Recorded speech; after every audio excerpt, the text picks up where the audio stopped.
Hello दोस्तों, इस video में आप सभी का स्वागत है। आज के इस वीडियो में हम रेलवे एनटीपीसी सीबीटी 2 का प्रैक्टिस सेट नंबर 11 सॉल्व करने वाले हैं। दोस्तों, इससे पहले का वीडियो 1 से लेकर 10 का जो सेट है उनका वीडियो आपने देखा नहीं है तो देख लीजिएगा। काफ़ी हेल्पफुल होने वाला है आपके एग्ज़ाम के लिए, चाहे आप रेलवे ग्रुप डी का एग्ज़ाम दे रहे हो या फिर एनटीपीसी सीबीटी 2 का। काफ़ी हेल्पफुल होने वाला है, तो वीडियो को लाइक कीजिएगा, ज़्यादा से ज़्यादा शेयर करिए अपने दोस्तों के बीच, अपने सोशल मीडिया जो भी आप यूज़ करते हैं अपने स्टडी ग्रुप में। और चैनल पर नए हैं तो प्लीज़ चैनल को सब्सक्राइब करके रखिए ताकि आने वाली वीडियो का नोटिफिकेशन आपको मिल सके। अगर आपको इस वीडियो का पीडीएफ चाहिए तो आप हमारे Telegram channel NKY GK master से जुड़ जाइएगा। टेलीग्राम पर जाइए और वहां सर्च कीजिएगा NKY GK मास्टर करके, डिस्क्रिप्शन में लिंक है, वहां से भी आप कनेक्ट हो सकते हैं। चलिए आज के question practice set number 11 solve करते हैं। पहला क्वेश्चन कह रहा है, गोवा में स्थित मशहूर चर्च का नाम क्या है जहाँ सेंट फ्रांसिस जेवियर का पार्थिव शरीर रखा गया है और यह यूनेस्को की विश्व धरोहरों की सूची में भी शामिल है। तो इसका करेक्ट आंसर हो जाएगा option number A, Bom Jesus का बसिलिका। गोवा में स्थित मशहूर चर्च का नाम है जहां सेंट फ्रांसिस जेवियर का पार्थिव शरीर जो है रखा गया है, यूनेस्को की विश्व धरोहरों की सूची में भी शामिल है। फिर अगला क्वेश्चन देखिएगा, मानव जैसी प्रजातियां जैसे कि बंदर है, वानर है, वनमानुष आदि के व्यवहार का अध्ययन किस में होता है? तो इसका आंसर हो जाएगा ऑप्शन नंबर सी, प्राइमेटोलॉजी में। मानव जैसी प्रजाति जैसे कि बंदर है, वानर है, मानुष है, इसके व्यवहार का इसके बिहेवियर का जो स्टडी है प्राइमेटोलॉजी में किया जाता है। फिर अगला क्वेश्चन देखिएगा, जब अग्निशामक की नोक को दबाया जाता है तो कार्बन डाइऑक्साइड गैस का उत्पादन करने के लिए कौन सा अम्ल किस में मिल जाता है?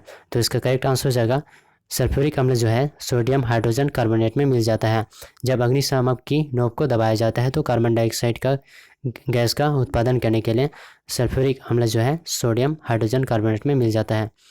फिर अगले क्वेश्चन देखिएगा, वायुमंडल में ओजोन को मापने के लिए यूवी स्पेक्ट्रोफोटोमीटर किसने विकसित किया था? इसका करेक्ट आंसर हो जाएगा option number A, professor GMB Dobson. Professor GMB Dobson ने वायुमंडल में ओजोन को मापने के लिए यूवी स्पेक्ट्रोफोटोमीटर विकसित किया। फिर अगला क्वेश्चन देखिएगा, निम्नलिखित में से कौन सेकेंडरी मेमोरी से संबंधित नहीं है पूछे गए? सेकेंडरी मेमोरी से संबंधित नहीं है पूछा गया है, याद रखिएगा। तो इसका करेक्ट आंसर हो जाएगा option number D, magnetic suspension जो है सेकेंडरी मेमोरी से संबंध नहीं है। अगला क्वेश्चन देखिए, नाट्यशास्त्र एक पुस्तक भारत के शास्त्रीय नृत्य पर किसके द्वारा लिखी गई थी?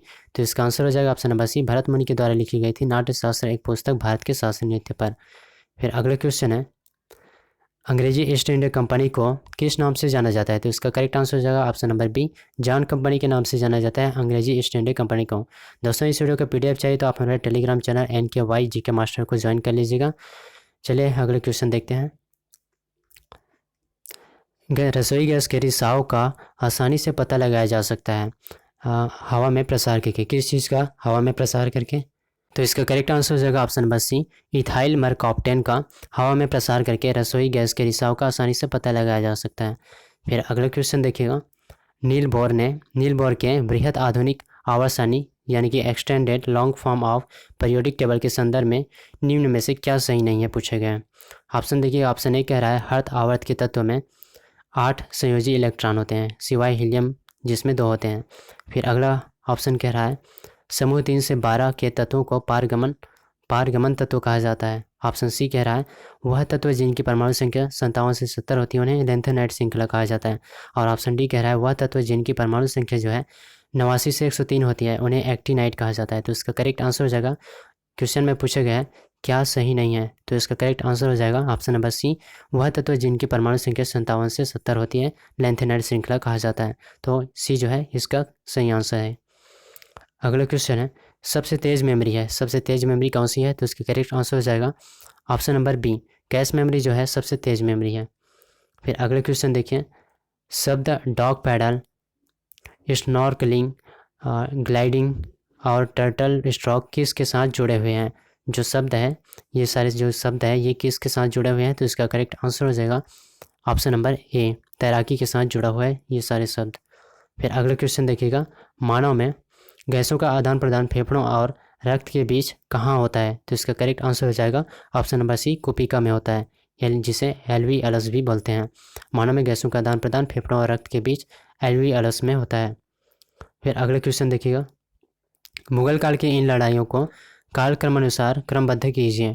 पहला है घाघरा की लड़ाई, दूसरा है खानवा की लड़ाई, तीसरा है चौसा की लड़ाई और चौथा है सामूगढ़ की लड़ाई।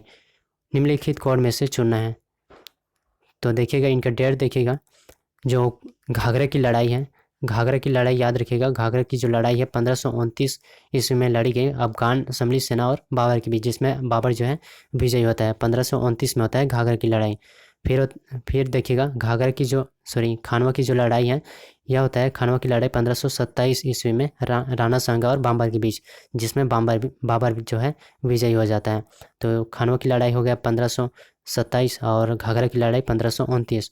और अगला देखिएगा चौसा की लड़ाई 1539 ईस्वी में होता है। हुमायूं तथा शेर खां के बीच होता है चौसा की लड़ाई 1539 में। तो इसमें जो और चौथा है सामूगढ़ की लड़ाई। तो याद रखिएगा खानवा की लड़ाई 1527, फिर आ जाएगा 2 के बाद आ जाएगा घाघरा की लड़ाई 1529, फिर 1539 आ जाएगा चौसा की लड़ाई, यानी कि 2, 1, 3, 4। तो इसका करेक्ट आंसर हो जाएगा ऑप्शन नंबर ए, 2, 1, 3, 4। आप कमेंट बॉक्स में बताइए कि पानीपत का प्रथम युद्ध कब हुआ और किनके किनके बीच हुआ, पूरा डिटेल के साथ लिखेगा। फिर अगले क्वेश्चन देखते हैं। भारतीय स्वतंत्रता संग्राम की अवधि के दौरान इनमें से किसके द्वारा केंद्रीय हिंदू विद्यालय आरंभ किया गया था। तो इसका करेक्ट आंसर हो जाएगा option number A, Annie Besant के द्वारा केंद्रीय हिंदू विद्यालय आरंभ किया गया था भारतीय स्वतंत्रता संग्राम की अवधि के दौरान। फिर अगले क्वेश्चन है, दिन और रात की अवधि का अंतर बढ़ता है जब कोई इसका ऑप्शन देखिएगा पश्चिम से पूर्व की ओर जाता है, पूर्व और प्रधान मध्य रेखा के पश्चिम की ओर जाता है, ध्रुव से भूमध्य रेखा की ओर जाता है, भूमध्य रेखा से ध्रुव की ओर जाता है। तो इसका करेक्ट आंसर हो जाएगा ऑप्शन नंबर डी, भूमध्य रेखा से ध्रुव की ओर जाता है। दिन और रात की अवधि का अंतर बढ़ता है जब कोई भूमध्य रेखा से ध्रुव की ओर जाता है। फिर अगला क्वेश्चन है, निम्नलिखित में से किसे प्रशांत महासागर का प्रवेश द्वार कहा जाता है। तो इसका करेक्ट आंसर हो जाएगा ऑप्शन नंबर बी, पनामा नहर। पनामा नहर को प्रशांत महासागर का प्रवेश द्वार कहा जाता है, याद रखिएगा। फिर अगले क्वेश्चन है, रोगी के पेट के अंदर की जांच के लिए डॉक्टरों द्वारा प्रयोग किया जाने वाला एंडोस्कोप इनमें से किस सिद्धांत पर कार्य करता है। तो इसका करेक्ट आंसर हो जाएगा ऑप्शन नंबर डी, प्रकाश के पूर्ण आंतरिक परावर्तन पर जो सिद्धांत है उस पर काम करता है। फिर अगले क्वेश्चन देखिएगा। अगला क्वेश्चन है यहाँ पर, चमगादड़ रात में भी उड़ सकता है क्योंकि वह क्या करता है, अल्ट्रासोनिक तरंगे पैदा करता है, ऑप्शन बी है ध्वनि तरंगे पैदा करता है, ऑप्शन सी है पराबैंगनी तरंगे पैदा करता है, ऑप्शन डी है इंफ्रारेड तरंगे पैदा करता है। तो इसका करेक्ट आंसर हो जाएगा ऑप्शन नंबर ए, अल्ट्रासोनिक तरंगे पैदा करता है। चमगादड़ रात में उड़ सकता है क्योंकि वह अल्ट्रासोनिक तरंगे पैदा करता है। फिर अगला क्वेश्चन है, सूची 1 और सूची 2 के साथ मिलान कीजिए और नीचे दी गई सूची में दिए गए कोड में से सही उत्तर का चयन करना है। तो यहाँ पर देखिएगा भिलाई दिया हुआ है Indian iron and steel company, Rourkela रूस, दुर्गापुर जर्मनी और बर्नपुर ग्रेट ब्रिटेन। तो इसका जो करेक्ट आंसर होगा, करेक्ट मिलान होगा भिलाई का रूस, राउरकेला का जर्मनी और दुर्गापुर का ग्रेट ब्रिटेन और बर्नपुर का Indian iron and steel company. तो इसका करेक्ट आंसर हो जाएगा पहला का 2 देखिएगा सी में है, फिर बी का 3 सही है, सी का 4 और डी का 1। भिलाई स्टील प्लांट रूस की सहायता से, राउरकेला का जर्मनी की सहायता से, दुर्गापुर का ग्रेट ब्रिटेन की सहायता से और बर्नपुर का Indian iron and steel company के द्वारा। फिर अगला क्वेश्चन है, वह सही कार्यक्रम क्या है जिसमें भारतीय संघ के निम्नलिखित राज्यों का गठन किया गया, उन्हें पूर्ण राज्य का दर्जा दिया गया। तो इसका करेक्ट आंसर हो जाएगा सबसे पहले आंध्र प्रदेश, फिर महाराष्ट्र, फिर नागालैंड, फिर हरियाणा, यानी कि ऑप्शन ए जो है इसका करेक्ट आंसर होगा 1, 2, 3, 4। फिर अगले क्वेश्चन है, समान कार्य के लिए समान वेतन भारतीय संविधान में इनमें किसके रूप में निश्चित किया गया है। तो इसका करेक्ट आंसर हो जाएगा ऑप्शन नंबर बी, देश के नीति निर्देशक सिद्धांत। समान कार्य के लिए समान वेतन भारतीय संविधान में देश के नीति निर्देशक सिद्धांत के रूप में निश्चित किया गया है। अगला क्वेश्चन है, निम्नलिखित में से किसमें वाणिज्यिक पत्र ऋण का एक स्रोत होता है। तो इसका करेक्ट आंसर हो जाएगा ऑप्शन नंबर ए, कारपोरेट उद्योग वाणिज्यिक पत्र ऋण का एक स्रोत होता है। अगला क्वेश्चन है, प्रशिक्षित कुत्तों द्वारा लोगों की जांच करना, लोगों की खोज करना पैरों के पसीने के निम्नलिखित में से किस यौगिक की पहचान पर आधारित है? तो इसका करेक्ट आंसर हो जाएगा option number A, carboxylic acid यौगिक की पहचान पर आधारित है। फिर अगला क्वेश्चन है, AB रक्त समूह वाला एक व्यक्ति अक्सर सार्वभौमिक प्राप्तकर्ता कहा जाता है क्योंकि? तो इसका करेक्ट आंसर हो जाएगा, ऑप्शन देखिएगा, रक्त में एंटीजन कम होते हैं, रक्त में एंटीबॉडी कम होती है, रक्त में एंटीजन और एंटीबॉडी कम होती है, रक्त में एंटीबॉडी उपस्थित होती है। तो इसका करेक्ट आंसर हो जाएगा ऑप्शन नंबर बी, रक्त में एंटीबॉडी कम होती है। AB रक्त समूह वाला एक व्यक्ति अक्सर सार्वभौमिक प्राप्तकर्ता कहा जाता है क्योंकि रक्त में एंटीबॉडी जो है कम होती है। अगला क्वेश्चन है, इनमें से किसे साल्ट पीटर कहा जाता है? इनमें से किसे साल्ट पीटर कहा जाता है? तो इसका करेक्ट आंसर हो जाएगा option number B, potassium nitrate यानी कि KNO3, पोटेशियम नाइट्रेट को साल्ट पीटर कहा जाता है। NaCl नमक, Na2CO3 यह है धोने का सोडा, और खाने का सोडा है NaHCO3। Na2CO3 को सोडियम कार्बोनेट बोलते हैं, NaHCO3 को सोडियम बाइकार्बोनेट जिसे खाने का सोडा बोलते हैं। खाने का सोडा NaHCO3, Na2CO3 धोने का सोडा होता है। एग्जाम में कई बार पूछा जाता है। आप कमेंट बॉक्स में बताइए कि कास्टिक सोडा का फार्मूला क्या होता है, या फिर कास्टिक सोडा का जो फार्मूला होता है वो क्या होता है, कमेंट बॉक्स में छाप दीजिए। अगला क्वेश्चन है, इनमें से किसमें दो आसन्न कार्बन परमाणुओं के बीच की दूरी अधिकतम अणु है? इनमें से किस में पूछा गया है? तो इसका करेक्ट आंसर हो जाएगा ऑप्शन नंबर बी, इथेन में। इथेन में दो आसन्न कार्बन परमाणुओं के बीच की दूरी जो है अधिकतम अणु है। अगला क्वेश्चन है, रात और दिन होने की प्रक्रिया में कौन सा तथ्य सही है? रात और दिन होने की प्रक्रिया में कौन सा कथन सत्य है? तो इसका करेक्ट आंसर हो जाएगा, यहाँ पर ऑप्शन देखिएगा, इसका करेक्ट आंसर होगा ऑप्शन नंबर सी, पृथ्वी का अपनी अक्ष धुरी पर घूमना। पृथ्वी का अपनी अक्ष पर घूमना रात और दिन होने की प्रक्रिया है। अगला क्वेश्चन है,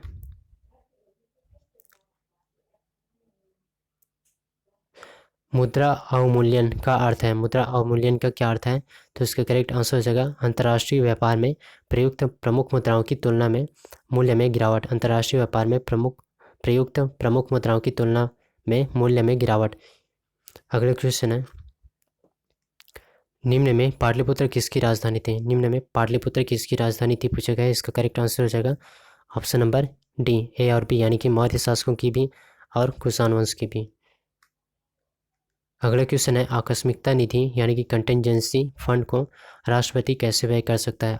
आकस्मिकता निधि यानी कि कंटिजेंसी फंड को राष्ट्रपति कैसे व्यय कर सकता है? तो इसका करेक्ट आंसर हो जाएगा ऑप्शन नंबर सी, संसदीय स्वीकृति के पूर्व। संसदीय स्वीकृति के पूर्व आकस्मिकता निधि यानी कि कंटिजेंसी फंड को राष्ट्रपति व्यय कर सकता है।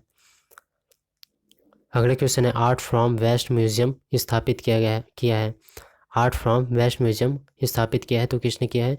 तो इसका करेक्ट आंसर हो जाएगा option number A, IIT Berhampur, IITI Berhampur के छात्रों ने। अगला क्वेश्चन है, तियानवेन फर्स्ट किस देश का मंगल मिशन है? तियानवेन फर्स्ट किस देश का मंगल मिशन है? तो इसका करेक्ट आंसर हो जाएगा चीन का मंगल मिशन है तियानवेन फर्स्ट। UAE का पूछे तो होप। अगला क्वेश्चन देखिएगा,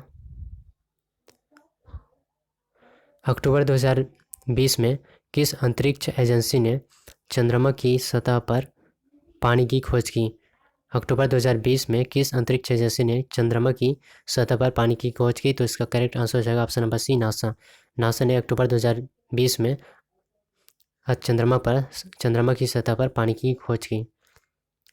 अगला क्वेश्चन है, अंतर्राष्ट्रीय वन दिवस 21 मार्च 2020 को आयोजित किया गया, इसका थीम क्या था? तो इसका करेक्ट आंसर हो जाएगा ऑप्शन नंबर ए, वन और जैव विविधता। अंतर्राष्ट्रीय वन दिवस 21 मार्च 2020 को आयोजित में थीम क्या था? तो वन और जैव विविधता। अगला क्वेश्चन है, निम्नलिखित में कौन भौगोलिक संकेत GI टैग और राज्य से संबंधित नहीं है? तो इसका करेक्ट आंसर हो जाएगा ऑप्शन नंबर सी, एरोल हल्दी उड़ीसा से संबंधित नहीं है। बाकी खोला मिर्च गोवा से संबंधित है, डेले खुर्सिनो सिक्किम से संबंधित है, सांगली हल्दी महाराष्ट्र से संबंधित है। अगले क्वेश्चन देखिएगा, निम्नलिखित में से कौन युद्धाभ्यास और देश एक दूसरे से संबंधित नहीं है? तो इसका करेक्ट आंसर हो जाएगा option number D, hand in hand. Bharat और जापान से संबंधित नहीं है, बाकी हैंड इन हैंड जो है भारत और चाइना के बीच होता है। आप कमेंट बॉक्स में बताइए कि भारत और जापान के बीच कौन कौन सा एक्सरसाइज होता है, कमेंट बॉक्स में छाप दीजिएगा, पूरे डिटेल के साथ छापिएगा। फिर अगले क्वेश्चन है, उड़ीसा की उस आदिवासी महिला का नाम बताइए जो 2019 के लोकसभा चुनाव में कोनझाड़ निर्वाचन क्षेत्र उड़ीसा से जीतकर भारत की सबसे कम आयु की सांसद बन गई। तो इसका करेक्ट आंसर हो जाएगा option number D, Chandrani Murmu.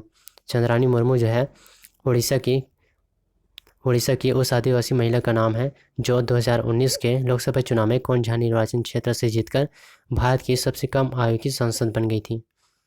फिर अगला क्वेश्चन है, AFF SAFF women's football championship 2019 का खिताब किसने जीता? तो इसका करेक्ट आंसर हो जाएगा ऑप्शन नंबर सी, भारत ने जीता सेफ वुमेन्स फुटबॉल चैंपियनशिप 2019 का खिताब। अगला क्वेश्चन देखिएगा, भारतीय वायुसेना यानी कि इंडियन एयरफोर्स में औपचारिक रूप से शामिल किए गए राफेल लड़ाकू विमान को उड़ाने वाली भारत की पहली महिला फाइटर पायलट कौन बनी है? तो इसका करेक्ट आंसर हो जाएगा option number B, Shivangi Singh जो है भारतीय वायुसेना में औपचारिक रूप से शामिल किए गए राफेल लड़ाकू विमान को उड़ाने वाली भारत की पहली महिला फाइटर पायलट बनी है। अगला क्वेश्चन देखिएगा, अंतर्राष्ट्रीय बुकर पुरस्कार 2020 किसे प्रदान किया गया है? तो इसका करेक्ट आंसर हो जाएगा ऑप्शन नंबर सी, मैरियक लकास रिजनेवेल्ट अंतर्राष्ट्रीय बुकर पुरस्कार 2020। फिर अगला क्वेश्चन देखिए, सर्वोच्च न्यायालय ने हाल ही में अपने एक फैसले में कहा है कि प्रोन्नति में आरक्षण क्या नहीं है, तो क्या है या फिर नहीं है? तो इसका करेक्ट आंसर हो जाएगा ऑप्शन नंबर बी, मूल अधिकार नहीं है। सर्वोच्च न्यायालय ने हाल ही में कहा था अपने एक फैसले में कि जो प्रोन्नति में आरक्षण है मूल अधिकार नहीं है। फिर अगला क्वेश्चन देखिएगा, अर्जुन पुरस्कार पाने वाली प्रथम भारतीय महिला कौन थी? तो इसका करेक्ट आंसर हो जाएगा option number B, Ann Lumsden जो है अर्जुन पुरस्कार पाने वाली प्रथम भारतीय महिला थी। अगला क्वेश्चन है, मानव विकास सूचकांक प्रतिवर्ष किस संस्था द्वारा जारी किया जाता है? तो इसका करेक्ट आंसर हो जाएगा option number B, UNDP United Nation Development Programme के द्वारा जारी किया जाता है मानव विकास सूचकांक प्रतिवर्ष। आप कमेंट बॉक्स में बताइए कि जो IUCN जो है यह कौन सा बुक या फिर कौन सा जारी करता है, IUCN के द्वारा क्या जारी किया जाता है। फिर अगले क्वेश्चन देखिएगा, निम्न में से किस मुख्यमंत्री को उच्चतम असैनिक पुरस्कार भारत रत्न मिला था? तो इसका करेक्ट आंसर हो जाएगा ऑप्शन नंबर बी, तमिलनाडु के स्वर्गीय MG रामचंद्रन। मुख्यमंत्री को उच्चतम असैनिक पुरस्कार भारत रत्न मिला था तमिलनाडु के स्वर्गीय MG रामचंद्रन को। अगले क्वेश्चन देखिए, निम्नलिखित में से कौन से कथन सही है पूछे गए हैं? तो यहाँ पर ऑप्शन देखिएगा, यहाँ पर कथन है, अप्सरा देश का पहला अनुसंधान रिएक्टर है जिसे वर्ष 1956 में बाकू में चालू किया गया था। दूसरा कथन है, इसमें प्रयुक्त ईंधन परिष्कृत यूरेनियम एल्यूमिनियम मिश्र धातु ब्रिटेन से प्राप्त किया गया था। तो इसका करेक्ट आंसर हो जाएगा ऑप्शन नंबर सी, एक और दो जो है दोनों सही हैं। फिर अगला क्वेश्चन देखिएगा, ओलंपिक में भाग लेने वाली प्रथम भारतीय महिला जिम्नास्ट है। ओलंपिक में भाग लेने वाली प्रथम भारतीय महिला जिम्नास्ट पूछा गया है। तो इसका करेक्ट आंसर हो जाएगा option number C, Dipa Karmakar जो है ओलंपिक में भाग लेने वाली प्रथम भारतीय महिला जिम्नास्ट है। अगला क्वेश्चन है, मिस्र का सबसे बड़ा पिरामिड कौन सा है? मिस्र का सबसे बड़ा पिरामिड पूछा गया है। तो इसका करेक्ट आंसर हो जाएगा option number C, Khufu pyramid जो है मिस्र का सबसे बड़ा पिरामिड है। आप कमेंट बॉक्स में बताइए कि दीपा मलिक का संबंध किस खेल से है और साक्षी मलिक का संबंध किस खेल से है और दीपा पुणे का संबंध किस खेल से है। पूरे डिटेल के साथ लिखिएगा तभी समझ आएगा। फिर अगले क्वेश्चन देखिए, चेंजिंग इंडिया पुस्तक के लेखक कौन है? चेंजिंग इंडिया पुस्तक के लेखक पूछा गया है। तो इसका आंसर हो जाएगा option number A, Manmohan Singh है। और नरेंद्र मोदी की पुस्तक का नाम क्या है? कमेंट बॉक्स में छाप दीजिए। फिर अगला क्वेश्चन है, भारत का वर्णन करने के लिए जैव विविधता में एकता मुहावरे निर्माण किसने किया था?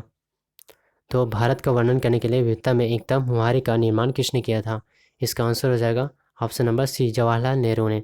जवाहरलाल नेहरू में भारत का वर्णन करने के लिए विविधता में एकता मुहावरे का निर्माण किया था। दोस्तों, मैंने जो इस सवाल के दौरान क्वेश्चन पूछे हैं उन क्वेश्चन का जवाब जो है आप कमेंट बॉक्स में छापिएगा पूरा डिटेल के साथ। दोस्तों, अगर वीडियो अच्छी लगी हो तो प्लीज़ वीडियो को लाइक कीजिएगा, शेयर करिए अपने दोस्तों के बीच, अपने सोशल मीडिया जो भी आप यूज़ करते हैं, अपने स्टडी ग्रुप में। चैनल पर नए हैं तो प्लीज़ चैनल को सब्सक्राइब करके जाइएगा ताकि आने वाली वीडियो का नोटिफिकेशन जो है आपको मिल सके।